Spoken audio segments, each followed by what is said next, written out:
Hello students, आज 12 अप्रैल 2019 है और आज का मोस्ट इंपॉर्टेंट करंट अफेयर इस वीडियो में हम डिस्कस करेंगे। चलिए स्टार्ट करते हैं। पहला क्वेश्चन है, केंद्र सरकार ने किस देश से 13,500 करोड़ रुपए के 464 T-90 टैंकों की खरीद की मंजूरी दे दी है? तो भारत ये टैंक रूस से खरीद रहा है। इस क्वेश्चन का ऑप्शन डी राइट आंसर है। कितने करोड़ रुपए का सौदा है, इसे आप ध्यान में रखिए। 13,500 करोड़ रुपए का सौदा है और कितना टैंक खरीद रहा है भारत? 464 टैंक, और इस टैंक का नाम है T-90। अगर भारत के पास ये टैंक आ जाते हैं तो भारत के पास कुल मिलाकर 2,000 टैंक हो जाएंगे। ठीक है। रूस के बारे में जानिए। रूस विश्व का सबसे बड़ा देश है क्षेत्रफल की दृष्टि से। कैपिटल है मॉस्को, राष्ट्रपति हैं व्लादिमीर पुतिन, मुद्रा चलती है जिसका नाम है रूबल। जस्टिस विक्रम नाथ किस हाईकोर्ट के नए मुख्य न्यायाधीश बने हैं? ये आंध्र प्रदेश हाईकोर्ट के नए मुख्य न्यायाधीश बने हैं। Option C right answer. और आंध्र प्रदेश हाईकोर्ट के गठन के बाद ये प्रथम मुख्य न्यायाधीश बने हैं विक्रम नाथ। इससे पहले छागरी प्रवीण कुमार यहाँ के मुख्य न्यायाधीश थे, लेकिन वे अस्थायी यानी एक्टिंग मुख्य न्यायाधीश थे जिनकी गिनती नहीं की जाती है। तो इस हिसाब से विक्रम नाथ आंध्र प्रदेश हाईकोर्ट के प्रथम मुख्य न्यायाधीश बने हैं। विक्रम नाथ इससे पहले इलाहाबाद हाई कोर्ट में जज थे। ठीक है। आंध्र प्रदेश का बात चल गया, इसके बारे में जान लीजिए। ये है आंध्र प्रदेश। 5 राज्यों से इसकी सीमा टच करती है। कौन कौन से राज्य? ओडिशा, छत्तीसगढ़, तेलंगाना, कर्नाटक और तमिलनाडु। गठन हुआ था 1 अक्टूबर 1953 को। क्षेत्रफल की दृष्टि से 8वें नंबर पे और जनसंख्या की दृष्टि से 10वें नंबर पे है। साक्षरता दर है 67.02%। लिंगानुपात है 993। कैपिटल है अमरावती। मुख्यमंत्री हैं एन चंद्रबाबू नायडू। राज्यपाल हैं ESL Narasimha. Lok Sabha seat 25, Rajya Sabha seat 11, विधानसभा सीट 176 है। एक सीट पर राज्यपाल मनोनीत करता है। अच्छा, जो मुख्य न्यायाधीश होता है उसकी शपथ कौन दिलाता है? राज्यपाल। यानी इनकी शपथ दिलाए हैं ESL नरसिम्हा। विधान परिषद है जिसकी सीट की संख्या 58 है। जिलों की संख्या 13 है। मुख्य न्यायाधीश विक्रमनाथ। लोक नृत्य Kuchipudi national park, Venkateswara national park तथा पप्पीकोंडा नेशनल पार्क। डैम की बात करें तो श्रीशैलम डैम, अलमाती डैम, बसवा सागर डैम, ये सभी कृष्णा नदी पर हैं। भारत का कौन सा एजुकेशन स्टार्टअप हाल ही में next billion edtech prize 2019 जीता है? दोस्त एजुकेशन ने जीता है। ऑप्शन बी राइट आंसर है इसका। यह अवार्ड जो है कम आय में उन्नत शिक्षा प्रदान करने के लिए दिया जाता है और इस अवार्ड के तहत दोस्त एजुकेशन को $25,000 की राशि भी दी गई है। हंगरी के शोधकर्ताओं के अनुसार किस ग्रह के उल्का पिंड में खनिजीय जीवाश्म वाले कई जीवाणु मिले हैं? मंगल ग्रह के उल्का पिंड में। Option A right answer. मंगल ग्रह को लाल ग्रह भी कहा जाता है और सूर्य से कौन से स्थान पे है ये? सूर्य से चौथे स्थान पे है। मान के चलते हैं ये रहा सूर्य, तो यहाँ पे है बुध, यहाँ पे है शुक्र, यहाँ पे है पृथ्वी और यहाँ पे है मंगल ग्रह, चौथे स्थान पर है। ठीक है। चलिए हंगरी के बारे में जान लीजिए। हंगरी जो है आप यहाँ पे देख सकते हैं ऑस्ट्रिया, स्लोवाकिया आदि के पास में ही मौजूद है। ये है हंगरी जो कि यूरोप में है। कैपिटल है बुडापेस्ट। यहाँ के राष्ट्रपति हैं जानोस अडेर। प्राइम मिनिस्टर हैं विक्टर ऑर्फन। मुद्रा का नाम है फोरेंट। नेक्स्ट क्वेश्चन है, श्रीलंका ने किस देश के सहयोग से निर्मित 26.75 किलोमीटर लंबी एक नई रेलवे लाइन खोली है जो उसके मतारा और बेलियत्ता शहर को जोड़ेगी? तो ये चीन के सहयोग से ये रेलवे लाइन बनाया गया है। Option B right answer. चीन और श्रीलंका के बारे में जान लीजिए। सबसे पहले चीन के बारे में जानिए। सबसे अधिक जनसंख्या वाला देश है चीन। Capital Beijing. राष्ट्रपति हैं शी जिनपिंग और यहाँ का मुद्रा का नाम है युआन रेन मिम्बी। अब जानिए श्रीलंका के बारे में। श्रीलंका की कैपिटल है जयवर्धने कोट्टे। राष्ट्रपति हैं मैत्रीपाला सिरिसेना। प्राइम मिनिस्टर हैं रानिल विक्रमासिंघे और श्रीलंका की करेंसी का क्या नाम है? श्रीलंकन रूपी। किस देश के राष्ट्रपति उमर अल बशीर ने अपने पद से इस्तीफा दे दिया है? तो ये सूडान के राष्ट्रपति थे, इन्होंने अपने पद से इस्तीफा दे दिया है। ऑप्शन बी राइट आंसर है। और इसी के साथ सूडान में अगले 3 माह के लिए आपातकाल घोषित कर दिया गया है। उमर अल बशीर जो हैं 30 वर्षों से सूडान के राष्ट्रपति थे। कब से? 30 वर्षों से। 1989 में ये सूडान के राष्ट्रपति बने थे। सूडान जो है अफ्रीकी देश है और ये रहा अफ्रीका और यहाँ पे है सूडान। येलो कलर में आप देख सकते हैं, ये है सूडान। कैपिटल है खार्तूम, मुद्रा का नाम है पाउंड। नेक्स्ट क्वेश्चन है, कहाँ पर आयोजित ग्लोबल वाटर समिट 2019 में national mission for clean Ganga को public water agency of the year प्रदान किया गया है? तो ग्लोबल वाटर समिट का आयोजन किया गया था लंदन में। Option C right answer. ठीक है, लंदन जो है यूके की राजधानी है। प्राइम मिनिस्टर यहाँ के थेरेसा में, मुद्रा का नाम है पाउंड स्टर्लिंग। नेक्स्ट क्वेश्चन है, टाटा ट्रस्ट ने किसके साथ देश के पूर्वी और पूर्वोत्तर हिस्सों में संयुक्त रूप से हथकरघा समूहों के विकास के लिए एक MOU पर हस्ताक्षर किया है? माइक्रोसॉफ्ट के साथ समझौता ज्ञापन पर हस्ताक्षर किया है। ऑप्शन डी राइट आंसर है इसका।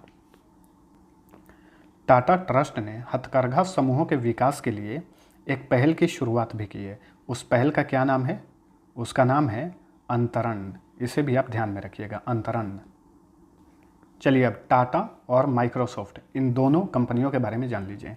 सबसे पहले टाटा के बारे में जानिए। टाटा की स्थापना 1868 में की गई थी।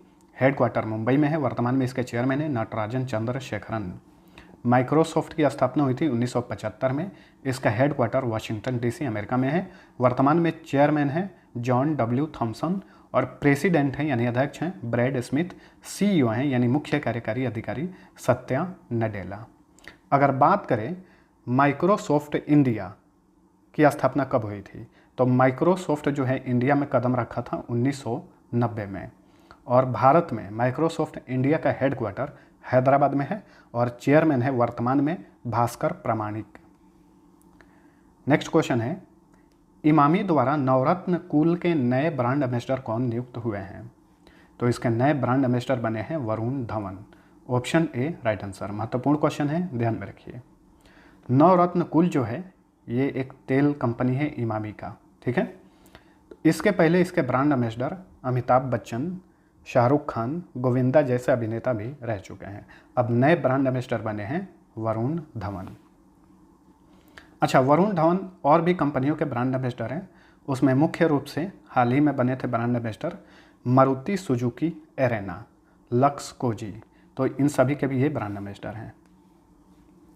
नेक्स्ट क्वेश्चन है, संयुक्त राष्ट्र जनसंख्या निधि की एक रिपोर्ट के अनुसार 2010 से 19 के बीच भारत की जनसंख्या कितना प्रतिशत औसत वार्षिक दर से बढ़ी है? तो भारत की जनसंख्या 1.2% औसत वार्षिक दर से बढ़ी है।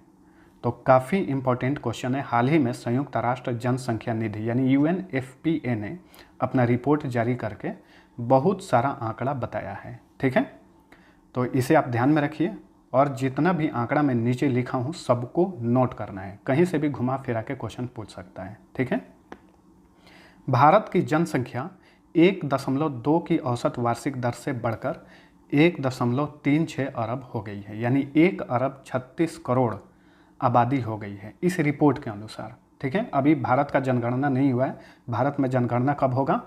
2021 में होगा। इसके पहले जनगणना 2011 में हुआ था।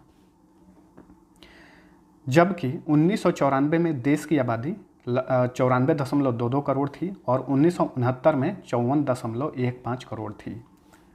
चलिए अगला आंकड़ा देखिए। भारत में जनसंख्या वृद्धि की दर चीन की वार्षिक वृद्धि दर के मुकाबले दुगुनी से ज़्यादा है। 2019 में चीन की आबादी 1 अरब 42 करोड़ पहुंच गई है। 2010 से 19 के बीच चीन की आबादी 0.5% की औसत वार्षिक दर से बढ़ी है और भारत की 1.2, तो दुगुना से भी ज़्यादा। ठीक है, 1994 में चीन की आबादी 1 अरब 23 करोड़ और 1969 में चीन की आबादी 80.36 करोड़ थी। अगला आंकड़ा देखिए। वहीं विश्व की जनसंख्या 2019 में बढ़कर 771.5 करोड़ हो गई है, यानी 7 अरब 71 करोड़ 50 लाख आबादी हो गई है पूरे विश्व की। और 2010 से 19 में वैश्विक औसत वृद्धि दर 1.1 रही। कितनी रही? पूरे विश्व की औसत वृद्धि दर, औसत जनसंख्या वृद्धि दर 1.1%। एक एक टॉपिक को नोट करिए। जो पिछले साल ये आबादी 2019 में इतना हुई है पूरे विश्व की, पिछले साल ये आबादी 763 करोड़ दशमलव 3 लाख थी। इस रिपोर्ट में भारत के जन्म के समय जीवन प्रत्याशा की रिपोर्ट भी जारी की गई है। इसमें 1969 में औसत आयु भारत में 47 वर्ष थी, 1994 में 60 वर्ष थी भारत की औसत आयु, और 2019 में भारत की औसत आयु 69 वर्ष हो गई है। ध्यान में रखिए, ठीक है। वर्तमान में विश्व की औसत जीवन प्रत्याशा दर जो है 72 साल है, यानी विश्व की औसत आयु जो है 72 साल है। अब चलिए, ये जो संस्था है UNFPA, इसके बारे में जानिए। यूनाइटेड नेशंस पॉपुलेशन फंड इसका फुल फॉर्म है। हेडक्वार्टर न्यूयॉर्क में है। इसकी स्थापना 1969 में की गई थी और वर्तमान में इसके प्रमुख हैं नटालिया कानेम। नेक्स्ट क्वेश्चन है, हाल ही में भारत ने किस पड़ोसी देश में 25 बिस्तर वाला मातृत्व अस्पताल खोला है? नेपाल में। ऑप्शन सी राइट आंसर, ठीक है। नेपाल के बारे में जान लीजिए। मैप देखिए और ये जानिए कि नेपाल की सीमा भारत के कितनी राज्यों को छूती है?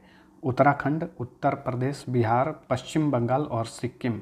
नेपाल की सीमा भारत के 4 राज्यों को छूती है। नेपाल की कैपिटल है काठमांडू। सार्क का मुख्यालय भी काठमांडू में, ये इंग्लिश में दक्षेस बोलते हैं। राष्ट्रपति हैं विद्या देवी भंडारी। प्राइम मिनिस्टर खड़ग प्रसाद ओली। मुद्रा का नाम है रुपया। उपराष्ट्रपति वेंकैया नायडू ने महर्षि बादरायण व्यास सम्मान 2019 से किसे सम्मानित किया है? किसे? ए और बी दोनों राइट आंसर है। डॉक्टर शिव शंकर मिश्र और ज्ञानादित्य शाक्य, इन दोनों को महर्षि बादरायण व्यास सम्मान 2019 से सम्मानित किया है उपराष्ट्रपति वेंकैया नायडू ने। हालांकि यह अवार्ड राष्ट्रपति द्वारा दिया जाता है, लेकिन राष्ट्रपति अनुपस्थित थे, जिसकी वजह से उपराष्ट्रपति वेंकैया नायडू ने इस पुरस्कार से सम्मानित किया है।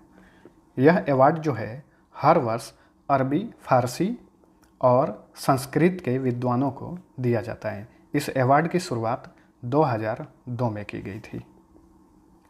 तो ये था हमारा आज का करंट अफेयर। वीडियो पसंद आया तो लाइक और शेयर जरूर करना। अब चलिए लास्ट वीडियो का आंसर बता देता हूँ। पहला क्वेश्चन था, हाल ही में किस देश द्वारा सुरक्षित ऑनलाइन कंटेंट के लिए व्हाइट पेपर जारी किया गया है? ब्रिटेन द्वारा। सभी लोगों ने आंसर सही दिया था। दूसरा क्वेश्चन था, निम्न में से कौन सी नदी तिब्बत में सांपों के नाम से जानी जाती है? इसका भी आंसर सभी लोगों ने सही दिया था। ब्रह्मपुत्र नदी जो है तिब्बत में सांपों के नाम से जानी जाती है। अब चलिए आज का क्विज करता हूँ, जिसका आंसर आपको नीचे कमेंट में लिखना है। पहला क्वेश्चन है, 9 अप्रैल को KM मणि का 86 वर्ष की आयु में निधन हो गया। वे किस राज्य के पूर्व मंत्री तथा पाला विधानसभा क्षेत्र से सबसे अधिक समय तक विधायक रहने वाले नेता थे? दूसरा क्वेश्चन है, निम्न में से कौन सी नदी बंगाल की खाड़ी में गिरती है? दोनों का आंसर नीचे कमेंट में लिख दीजिए। और जो लोग पहली बार हमारे चैनल पे आए हैं, डेली, वीकली और मंथली करंट अफेयर देखने के लिए सब्सक्राइब करके बेल आइकन प्रेस कर दीजिए, ताकि जो भी वीडियो आएगा उसका नोटिफिकेशन आपको मिल जाएगा।